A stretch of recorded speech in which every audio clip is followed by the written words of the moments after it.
บางทีการได้ฟังเรื่องราวของพุทธศาสนานะครับจากปากของฝรั่งเนี่ยก็ทำให้เราได้เห็นแง่มุมบางอย่างที่ไม่เคยมองแล้วก็ได้เข้าใจบางจุดที่เคยไม่เข้าใจมาก่อนได้อย่างลึกซึ้งขึ้นอย่างไม่น่าเชื่อเหมือนกันนะฮะพื้นที่ชีวิตในตอนนี้เนี่ยก็มีโอกาสได้เดินทางไปคุยกับนักจิตวิทยานะครับแล้วก็เป็นนักปฏิบัติธรรมด้วยนะฮะรวมถึงเป็นผู้เขียนหนังสือชื่อดังนะครับหนังสือของเขาเนี่ยขายดีมาก2เล่มนะครับก็คือ Buddha's Brain นะครับแล้วก็ Just One Thing ซึ่งก็ทำให้เกิดกระแสความสนใจพุทธในโลกตะวันตกอย่างกว้างขวางเลยทีเดียวนะฮะคนนี้ที่เราไปคุยด้วยเนี่ยก็คือคุณริก แฮนสันนะฮะ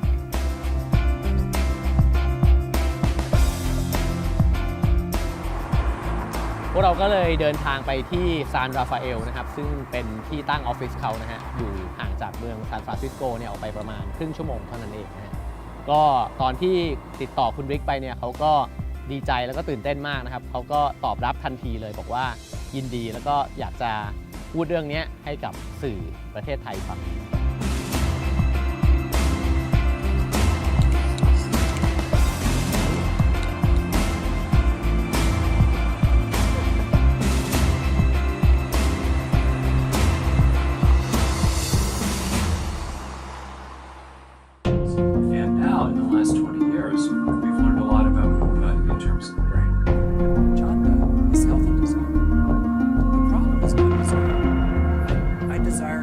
I started out in 1974 as a young man.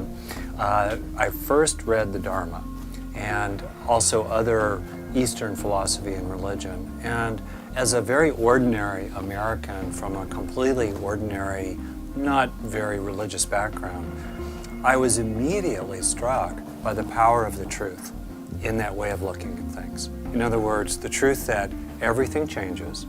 Everything is connected to everything else. And if you live in harmony with those truths, you're happy and you do not harm other people or yourself.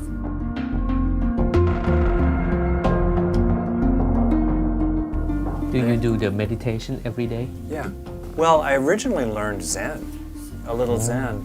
And then more and more I learned Vipassana style, following the breath. And then I went into the Satipatthana Sutta and used that a lot. And I was taught mainly in the Theravadan tradition in the West. But my teachers had people like Ajahn Chah or Mahasi Sayadaw, U Tejaniya, he's a Burmese teacher, but many Thai teachers.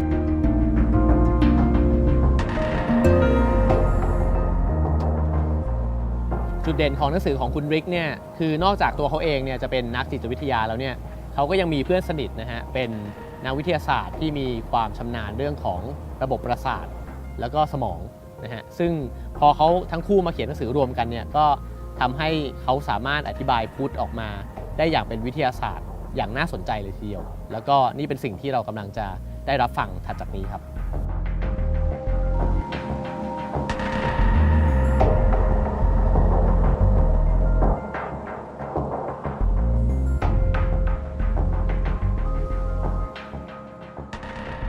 The brain is the most complex object in the entire universe that science knows about.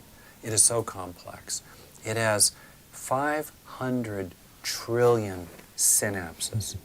And those synapses are active, usually around 5 to 50 times a second. Oh my goodness. So much is going on. And we sit here today benefiting from 3.5 billion years of evolution, 600 million years of evolution of the nervous system, benefiting from countless trillions of creatures whose deaths enabled tiny, tiny little benefits to gradually accumulate in DNA, to become ultimately the build-out instructions for the human brain. We stand atop a Mount Everest-sized pile of corpses of previous creatures who gave their lives so we could have an ordinary human brain today to watch television, read a book, laugh with our friends, listen to music, ride a motorcycle, flip a switch and have electric light come on. Wow. And to have a brain that can enjoy the Dharma worldwide now. Just like that. You go on your computer or get your smartphone and look at it, you can get Dharma from any corner of the world. How fantastic.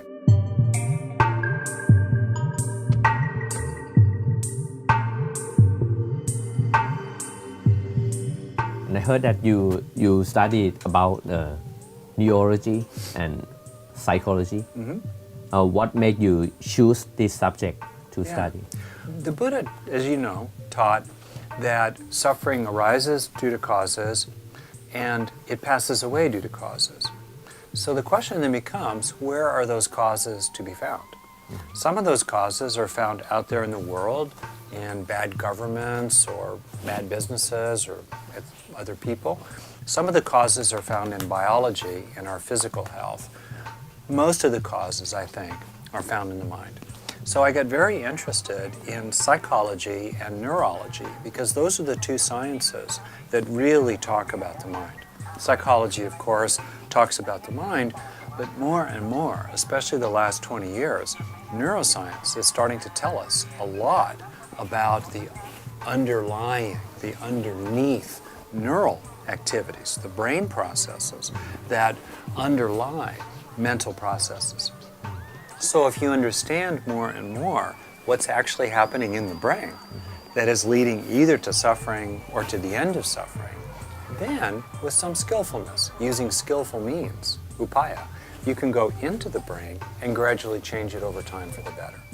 And that seemed to me to be a wonderful combination of the Dharma, Western psychology, or psychology generally, really including obviously those who have contributed so much to it from Asia, and also neuroscience. Science about the brain has doubled in just the last 20 years. There's been a tremendous explosion of knowledge about the brain.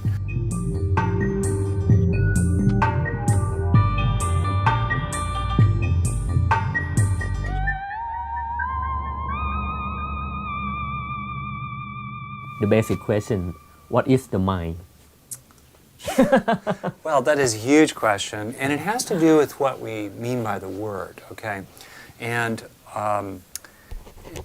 the way that neuroscience people use the word mind or mental, it's to refer to information, okay? So, to use an example, think of a page of a book. The paper of the page and the physical marks on the page that are the letters and the words and the sentences, those are physical. Those are material. But they represent information, meanings, ideas, instructions, how to do things. They represent information. Can you weigh information? Can you touch it? It's not physical. Information is immaterial, but it is always represented, at least down here on Earth. It's always represented by something physical. In the same way, the physical nervous system represents information. It stores information, it records information, it operates on information, it communicates information, and its information includes instructions, like how to reach for a cup. That's information. Think of a baby, a new baby. That baby has to learn so many things. How does the baby learn? The baby learns by changing the brain. So I use the word mind, like neuroscientists generally do, as to mean all of the information in the nervous system. Now, most of that information is unconscious. We are only aware of a tiny fraction, the tip of the iceberg, really, of all the information in the nervous system. There's a kind of architecture. Layers and layers and layers and layers are built up to form the information that we're aware of, which is, you know, the six sense doors, really, the sights we see, sounds, tastes, touches, smells, and thoughts. That is a small fraction of all the information in the nervous system. Now, how neural activity becomes conscious experience is still a profound mystery. No scientist knows the answer to that question. How does the movement of the nervous system become the color red, or the smell of a rose, or our love for our children? No one knows the exact answer. But it is very, very clear that mental activity, including conscious mental activity, for humans and for animals, as our thoughts change, as our memories change, as we hear a sound or see a sight or worry about something or are happy about something, as all that happens, as the mind changes, so does underlying the neural activity changes. Okay? There's still a kind of gap. How does neural activity become conscious experience? But the co-arising, the correlating, is not at all in doubt. It's very, very, very, very, very clear. As the mind changes, as we think about different things, as we rest our attention on good things, as we practice metta, let's say, as the mind changes, well, correlating with it, the nervous system must also change. And here's the thing. Neural activity changes neural structure. As different neurons fire, they start connecting together. And therefore, we can use the mind to gradually change the brain. Because as we change our mind, we change the brain temporarily.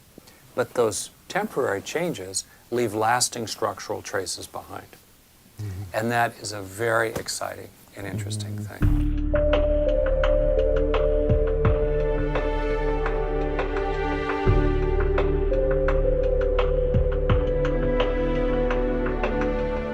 ประเด็นหนึ่งที่น่าสนใจมากเลยครับก็คือว่าคุณริกเนี่ยบอกว่าโครงสร้างของสมองของเราเนี่ยมันเกิดขึ้นแล้วก็ก่อรูปขึ้นจากพฤติกรรมแล้วก็ความคิดของเราในชีวิตประจำวันเพราะฉะนั้นเนี่ยถ้าเกิดว่าเราสามารถมีรูปแบบชีวิตหรือความคิดที่มีความสุขแล้วก็มีความสงบอยู่บ่อยๆเนี่ยมันก็จะสร้างสมองที่สามารถมีความสุขแล้วก็ความสงบขึ้นมาได้เหมือนกัน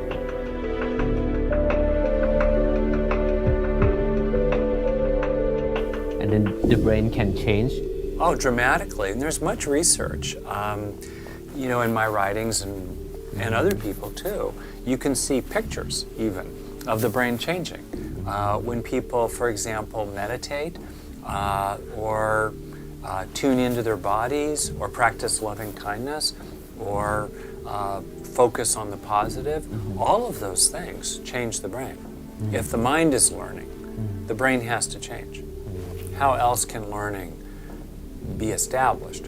Whether it's a little child learning to walk, or someone later on in life learning a new language or how to play the piano or something like that, or how to make a new dish, a new kind of food.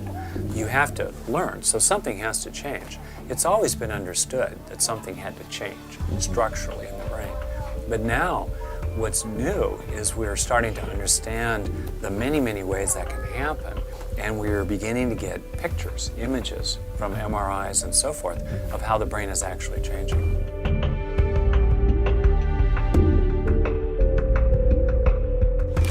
There's a traditional saying, the mind takes the shape of whatever it rests upon. The modern update would be, the brain takes its shape from whatever you rest your mind upon. If we rest our mind upon anger or self-criticism, the brain will take a shape of depression, feeling bad, being more and more sensitive and reactive. Or if we rest our mind upon gratitude, the teachings of our teachers, wisdom, love, well, the brain will take a different shape over time. It'll take a better shape. It'll take a shape of growing resilience and strength inside. It'll take a shape of more wisdom and more confidence and more happiness. And that's a good thing. When you know that what you are doing with your mind is actually changing your brain, when you realize that your practice, both formal practice and informal practice, is building and changing neural structure, it supports your conviction, faith. In Buddhism, one of the 5 spiritual powers. And it makes you feel like, yes, my practice is really helping me, which it is.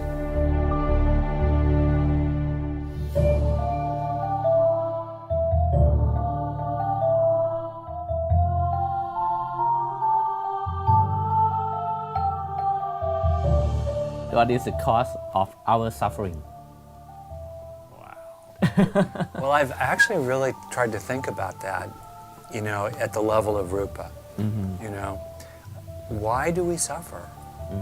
And I think in our biology, there are some very deep causes of suffering. So I'll say it like this.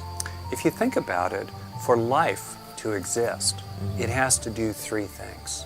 Number one, any life, a virus, let alone an elephant or a human being, has to separate itself from the world. There has to be a boundary, a skin boundary, some kind of boundary. In the same with the mind, to make sense of words, we have to separate words. I am saying all these sounds. To make sense of my sounds in any language, we have to separate them into units. We have to create separations, dualities, number one. Number two, we have to stabilize things in a healthy range so that it's stabilized here, not here, and it's stabilized inside this range. It does not go outside this range. And third, it changes slowly or in a gradual way inside this range. The third thing, we have to get good stuff. We have to get the carrots, and we have to avoid the sticks to survive. Here's the problem. Number one, everything is connected to everything else. Anatta, interdependent arising, dependent origination. Everything is connected to everything else. So any kind of fundamental boundary is very hard to sustain. Second, how do we keep things in this safe place when everything is constantly changing? We're always being disturbed. And then third, as the Buddha pointed out, the carrots we want disappear, or we eat the carrot, but then we need another carrot, or we think it'll be a big carrot, and it's actually just a little one, and it doesn't taste very good, it's covered in dirt, right?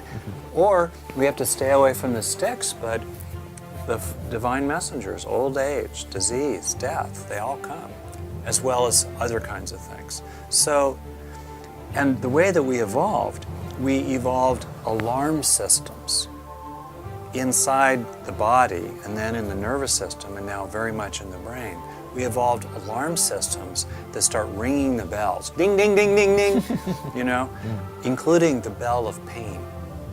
Physical and emotional pain is the alarm bell when these three requirements are challenged, when we are not able to be separated, when we are not able to hold things in equilibrium, and when we are not able to get carrots and avoid sticks. Alarm bells ring.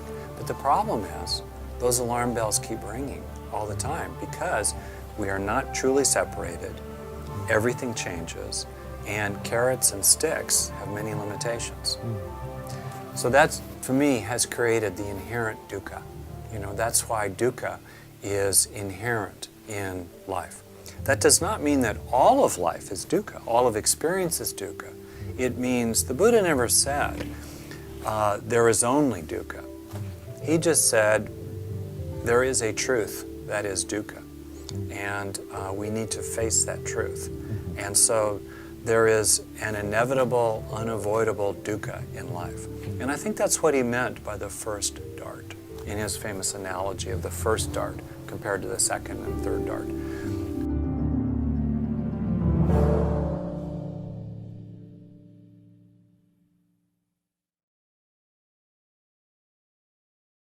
ในสมัยโบราณเนี่ยสมัยที่บรรพบุรุษของเรายังใช้ชีวิตอยู่ในป่านะครับก็มีความสามารถ2ชนิดที่จำเป็นกับการดำรงชีวิตในยุคนั้นมากๆนะฮะก็คือว่าการจดจำเหตุการณ์ในอดีตที่ผ่านมาแล้วก็การคาดการณ์เหตุการณ์ที่จะเกิดขึ้นในอนาคตนะครับเพราะว่าสภาพชีวิตในป่าเนี่ยมันเต็มไปด้วยอันตรายถ้าเกิดว่าเราไม่เป็นผู้ล่าเนี่ยเราก็จะตกเป็นฝ่ายถูกล่าซะเองนะฮะซึ่งในสภาพชีวิตแบบนั้นเนี่ย ความสามารถ2แบบนั้นเนี่ยสำคัญมากๆในการที่จะใช้ชีวิตแต่ปรากฏว่ามาถึงทุกวันนี้เนี่ยความสามารถ2ประการนั้นเนี่ยการจดจำอดีตแล้วก็คาดการณ์อนาคตเนี่ยกลับทำให้เราเกิดความทุกข์นั่นก็น่าสนใจเหมือนกันครับว่าทำไมมันถึงเป็นแบบนั้นไปได้ Or does the brain grab the negative better than the positive or something like that? Oh, for sure. And it's very powerful to appreciate how much the brain and therefore the mind is affected by evolution. In other words, another way of saying this is in the Buddha's time, a common idea then was the idea of nama and rupa. Nama, the world of the mind, experience, consciousness. Rupa being underlying materiality. Okay, this stuff. Okay, the Buddha did not, and the people of his time knew very little about rupa. This was 2,500 years ago. But we have learned a lot in the last 2,500 years about rupa, both in biology and in physics. And now, in the last 20 years, we've learned a lot about rupa in terms of the brain. My question is, since the Buddha studied processes and causes, okay? My question is, what are the causes of the causes? What are the causes in the brain of the causes in the mind that lead to suffering or its end? Which is what the Buddha said he taught, the one thing he taught, suffering and its end, okay? And so, for example, which goes to what you just brought up there, one of the causes in the brain of the causes of suffering in the mind is what scientists call the negativity bias of the brain. Our ancestors had to both get carrots, rewards, and they had to avoid sticks. But here's the difference. If you fail to get a carrot today, you'll have a chance tomorrow. But if you fail to avoid that stick today, no more carrots forever. So we developed a bias, and it shows up in many ways. Just think about a relationship with a friend or a family member. Maybe 10 things happen in a day. Maybe 5 are mildly pleasant, maybe 4 are neutral. 1 is irritating. What's the one you think about at the end of the day? It's the irritating one. Or think about learning. We learn faster from pain than from pleasure. Or think about the ways in which in the memory of the brain, a negative experience is learned immediately. Because if you survive a negative experience in the wild, in evolution, millions of years ago, if you survive the predator or the tree falling or someone attacking you in your group, your monkey band, if you survive, you better remember. The other reason why we suffer, in addition to the first dart, inherent, unavoidable suffering that is our legacy. We cannot avoid it. The second reason we suffer is because we create all these reactions to the first darts, and we get angry and we get sad and we worry too much. And that's another reason why we really, really suffer. So to me, what has been helpful to appreciate here is, number 1, to accept the truth of dukkha, and number 2, to not add second and third and fourth darts as much as I can. First darts are bad enough, Why add third, fourth, and fifth darts too? In your book, you talk about the dart, the second dart. Yeah. Could you explain more about this? Oh, sure. Well, it's the Buddhist metaphor. Inevitably, there are things that hurt us in life, okay? And Mother Nature, we evolved, animals are motivated to get those carrots and avoid those sticks by the fear of pain. So, in a way, survival is accomplished by suffering. It's quite poignant, and it touches my heart, and for me, it helps us, it builds compassion to realize how much suffering is built into life. Okay? So there's this inevitable amount of suffering. That's what the Buddha called the first dart. But then we very often add our reactions to it. And I think, frankly, often we react to what is pleasant. It tastes good, so we want more and more and more. Someone is nice to us, tell me more. We make some money, we want more. That's pretty natural, but still, those are second, third, and fourth, and fifth darts. Equanimity is the Buddhist teachings on equanimity, upekkha, in Pali, are to be able to tolerate the feeding tone, the Vedana, the hedonic tone, to tolerate the hedonic tone of pleasant, unpleasant, or neutral without reacting to it. I think of that as a shock absorber, like in a car or a bicycle, a shock absorber. So life gives us pleasant, unpleasant, and neutral, but we do not react to it with second, third, and fourth darts.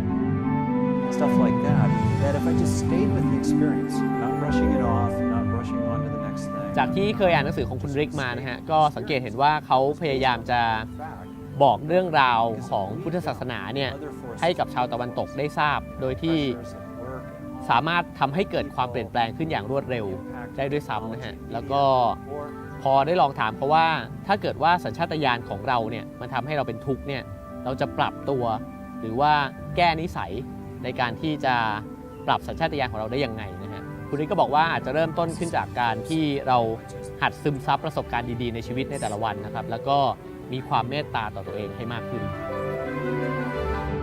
Our negative experiences stick to us, but the positive ones very often just wash off it. That increases our suffering and it makes it harder to do bhavana. Bhavana being the cultivation of wholesome. In wise effort, that element of the Eightfold Path, obviously, as you know, wise effort means reducing what's negative and increasing what's positive. I think of it as pulling weeds or planting flowers, in the garden of the mind and therefore the brain. Well, how do we grow those flowers or pull the weeds given the negativity bias? That to me is one really good example where brain science is actually quite helpful. It tells us new things.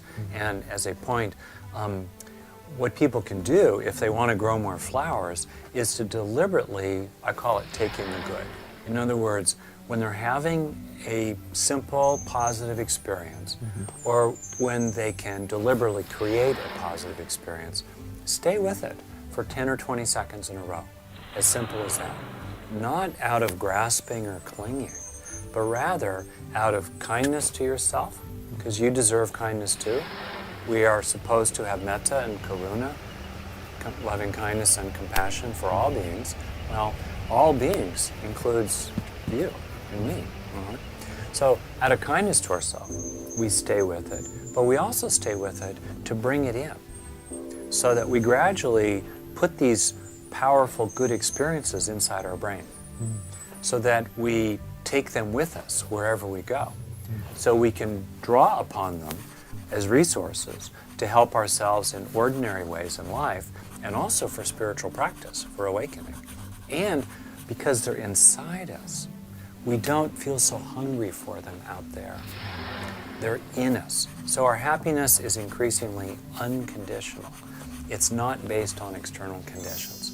Because increasingly, because we're like making ourselves more and more like a sponge, we absorb the positive experiences, so we take them with us wherever we go.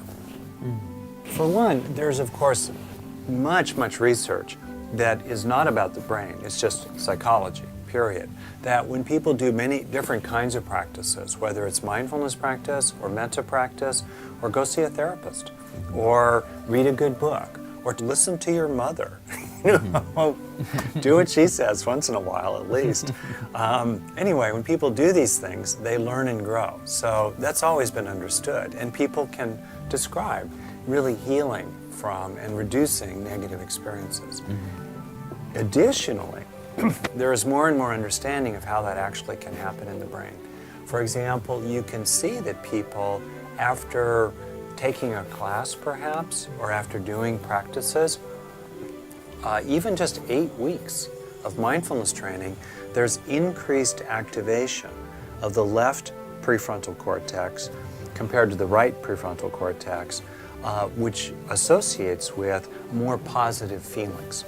In part because the left prefrontal cortex puts the brakes on, it dials down, it reduces negative emotions. So you build up the brakes on the negative, like in a car, you have brakes, you stop the bad thing. Well, if you increase that in the brain, you're going to have more happiness.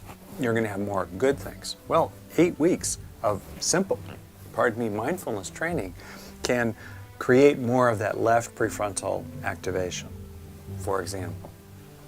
You can also see that simply labeling your experience, like sort of Mahasi style practice, Burmese style practice, noting practices, or even very lightly just noting, oh, afraid, or sad, or angry. Just that alone, studies show, calms down the alarm bell of the brain, which is the amygdala. The amygdala becomes less active when we simply bring words to our own experience. We're not trying to change it, just bringing words to it calms down the alarm bell of the brain. And there are many other examples where people are realizing that mental activity, ranging from formal meditative practice to simply having good conversations with your friends from the heart, will actually change your brain for the better. It doesn't mean we lie to ourselves, right? Like somebody hit me and I said, oh, that's okay. Right, no. It's not like that, right? No. You're asking to me, you're speaking to a very big question, and maybe I'll say it like this. I think there are 3 great ways to engage the mind. The first great way is to be with what's there and to just be honest about it, to feel the feelings, to open to your experience, to be mindful of, to just simply see it without trying to change it. Just accept it and see it. It is what it is. The second great way, and in Buddhism it's wise effort, as I said, is to let go of what's negative, is to reduce what's negative. And the third great way is to increase what's positive. It's in English, I would call that let be, let go, let in. Or to think of a garden, in the first way we see our garden, we just accept it, it is what it is. Second way we pull the weeds, third way we plant the flowers.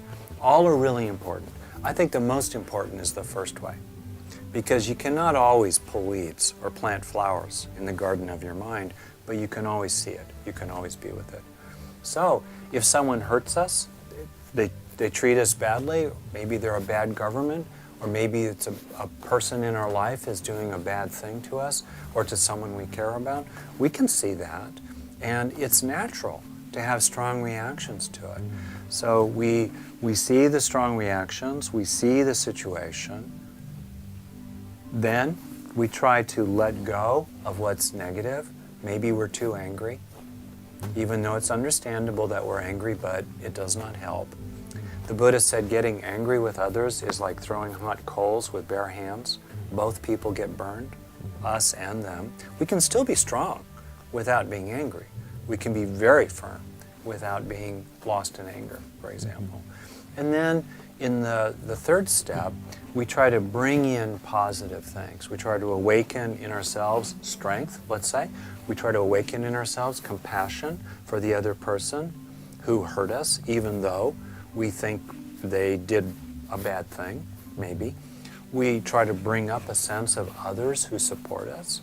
And we try to maybe even also let it sink in when we're all done with this whole situation, let's say. To let it sink in what the lessons of it are. including maybe a good feeling about ourselves, that we were strong when we had to be. All of that, for me, is okay.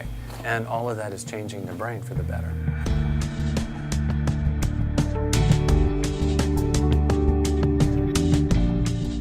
พอได้คุยกับคุณริกเนี่ยเมื่อมองในด้านของวิวัฒนาการของมนุษย์หรือมองในเชิงที่เป็นวิทยาศาสตร์มากขึ้นเนี่ยก็เห็นว่าความทุกข์ของคนเราเนี่ยจริงๆแล้วมันเกิดขึ้นจากการที่คนเราเนี่ยพยายามจะฝืนธรรมชาติหลายๆอย่างนะครับแล้วก็นั่นเป็นพื้นฐานของสัญชาตญาณของมนุษย์เลยซึ่งสัญชาตญาณทั้ง3อย่างนี้เนี่ยนำมาซึ่งความทุกข์ของเราซึ่งสัญชาตญาณที่ขัดแย้งกับความจริงของธรรมชาติทั้ง3เรื่องหลักๆเนี่ยก็คือเรื่องที่1นะฮะการแยกตัวตนของเราออกจากธรรมชาติเรื่องที่2ก็คือการพยายามรักษาสภาวะที่เอื้อต่อการดำรงชีวิตให้คงอยู่ตลอดไปและเรื่องที่3ก็คือการพยายามแสวงหาความสุขและหลีกเลี่ยงความทุกข์ทั้งที่2สิ่งนี้ก็เป็นเรื่องปกติสำหรับทุกๆชีวิตนะฮะ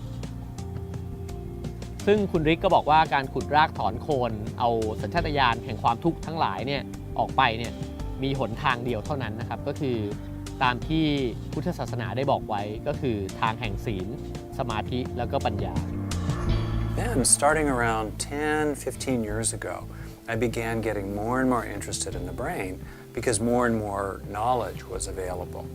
And then I began to use brain science both for my own practice and as a therapist and a teacher and a writer.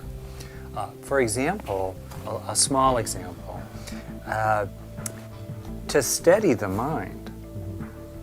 mind,even all the way into concentration, like the jhanas, is not natural.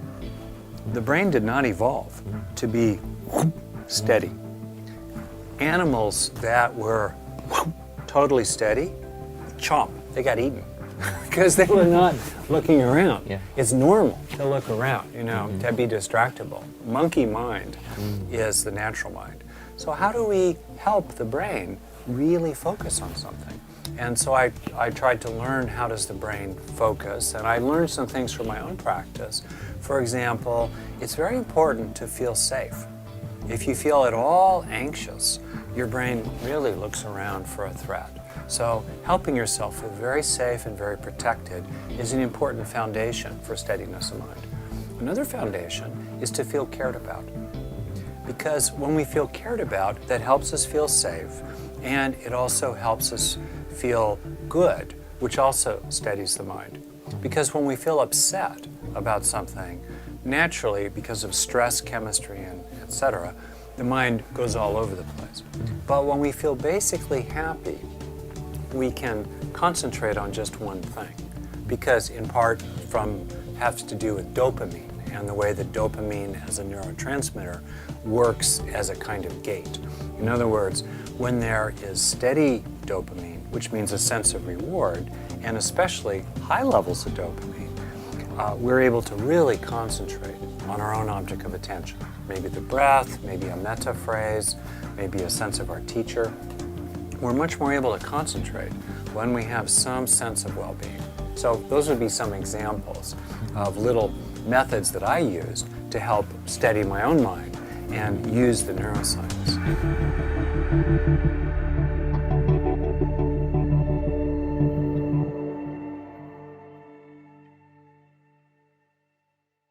The last thing I'll just say really fast is that the teachings of anatta, emptiness, when you start to understand how many neural coalitions, groups of synapses form under a thought. If we have a thought, let's say a sound, or we remember something, or we have an idea about something, as that thought appears, that really means that tens of millions, probably, or about, of synapses are organizing together like a river. A river is streaming, and then a whirlpool starts to form, or a little eddy in the stream. It organizes itself. It is stable for only a few seconds, and then it goes out again. When you start to realize that in the neural substrates, the neural underpinnings of consciousness, of awareness, that there are all these little whirlpools, all these little eddies that underlie a single thought, and they overlap each other. You know, like in a busy river, maybe multiple rivers coming together, you have all these little whirlpools, they overlap each other, and they are gone in a few seconds. That's emptiness, in a sense. And when you understand that, and you can also observe it more and more, you can watch a thought coming into being, stabilize, and then pass away again.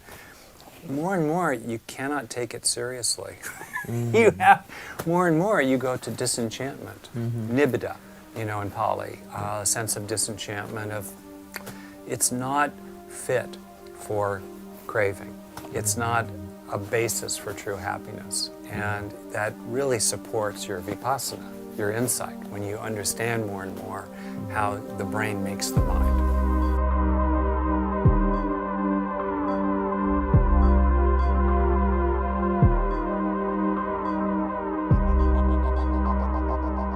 How can science help teach the people more on Dharma? Very interesting. Well, one, when people understand that what the Buddha was teaching is really true in the brain, that supports conviction. And when people have conviction, they're more motivated. What was the second of the Eightfold Path? Right intention, motivation, purpose, direction. Well, it really helps to have some conviction that the teachings are true and that practice works. Practice bears fruit. Practice changes the brain.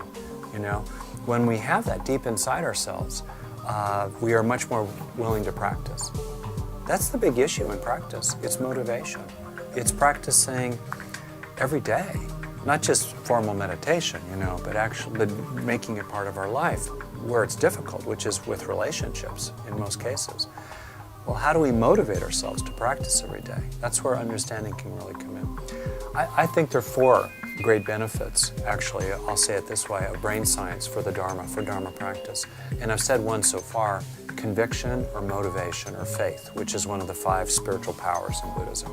The second is that it gives us a common framework. Right now, there are many schools of Buddhism, right? Even in the Theravadan tradition, we have Burmese practice, Thai practice, variations. We have Tibetan, we have Zen, we have Pure Land, Chan. More and more we have Western style, American, European style practice. There are many people in Buddhism will talk about different things, the right way, the wrong way. They'll argue with each other. All these bhikkhus, they'll argue with each other, the right way, you know? What is the right way? Well, at the end of the day, we only have one brain. There's only one brain. It's a human brain. We don't have a Burmese brain or a Thai brain or a Tibetan brain or a Japanese Zen brain or an American brain. There's just one human brain, you know? And by understanding more of how the one human brain works, we can find common ground across the different branches of Buddhism. The third benefit is that I think knowing more about the brain can point out what kinds of practice are most beneficial. This is not inventing a new method. Very often when you understand the brain, you find yourself realizing, oh, I should practice this way. And then you practice that way. And then you read a book, and some teacher 1,000 years ago is saying, do that. Well, okay, but it confirms what really matters. I think, for example, one thing that really matters in practice, just as you said, is to bring it into the body. There's been a growing understanding in brain science of how most of the brain is not about words. We're doing words here, but if you think of the brain, it's about 1,300 cubic centimeters, about 1.25 liters of volume.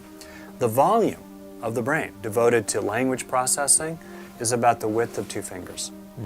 Think about this much compared to 1.25 liters. The rest is nonverbal processing. So brain science has really helped us appreciate, I think, how important it is to bring it into the body. Another is how important emotion is, the heart, feeling.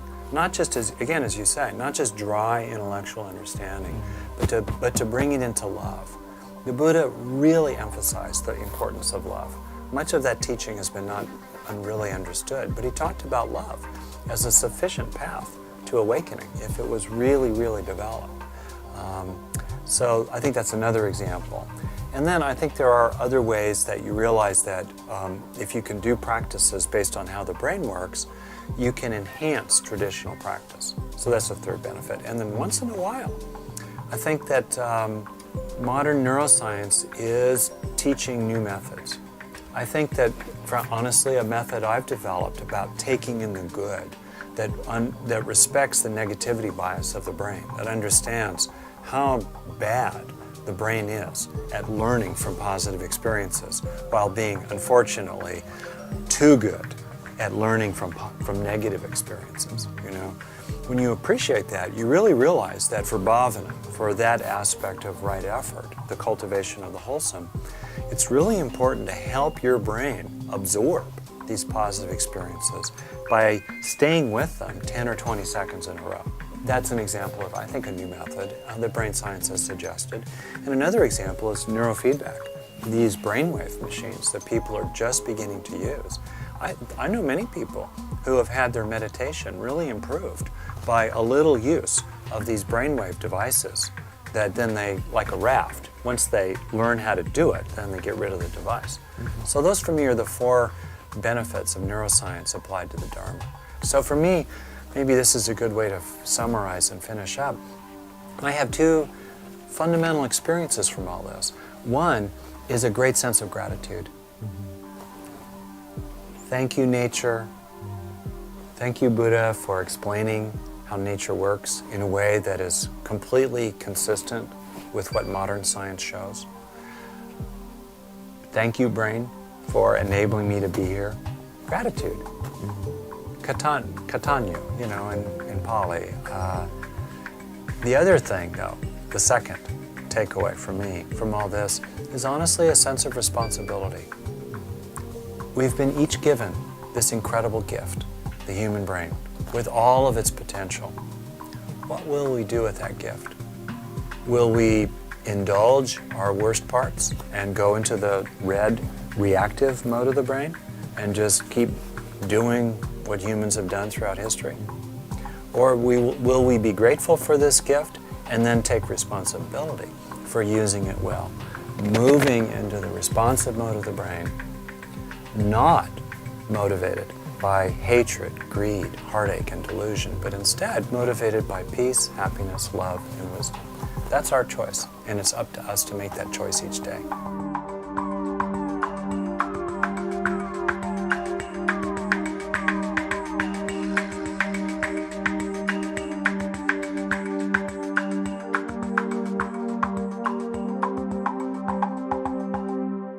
ตะวันตกเนี่ยมักจะมองว่าเราต้องแก้ที่ข้างนอกแต่ตะวันออกเนี่ยจะมองว่าเราต้องแก้ที่ข้างในใจเราซึ่งก็เหมือนกับคุณริกเหมือนกันที่เขาเป็นคนตะวันตกแต่ว่าเขาก็สนใจแนวคิดของตะวันออกนั่นก็เป็นสิ่งที่น่าคิดว่าเฮ้ยทำไมคนในโลกที่สามารถสร้างเทคโนโลยีขึ้นมาใหม่ๆเนี่ยเพื่อแก้ปัญหาสังคมแก้ปัญหาชีวิตต่างๆนานาเนี่ยเขาถึงมาสนใจที่จิตใจนั่นก็เป็นคำถามที่เราน่าจะคุยกันเหมือนกันก็ถ้าที่ผมคุยกับฝรั่งในการเดินทางนะเขาก็จะรู้สึกว่ามันถึงจุดสุดของมันละการเปลี่ยนข้างนอกเหลือแค่ที่ว่างในการเปลี่ยนข้างในก็ต้องย้อนกลับเข้ามาทำให้ฝรั่งหลายๆคนก็หันหน้าเข้าหาศาสนาพุทธนะทีนี้พอเขามาเป็นฝรั่งแล้วมาอธิบายพุทธให้เราฟังอีกทีหลายครั้งพี่คงรู้สึกว่าเข้าใจง่ายแล้วก็ไม่ซับซ้อนไม่เต็มไปด้วยภาษาบาลีหรือว่าจารีตประเพณีต่างๆแต่ว่าพูดถึงเนื้อหาของมันจริงๆทำไมฝรั่งถึงความจริงมันเป็นเรื่องของพวกเราเรื่องของชาวตะวันออกอย่างเราแต่ว่าฝรั่งบางคนกับเข้าใจ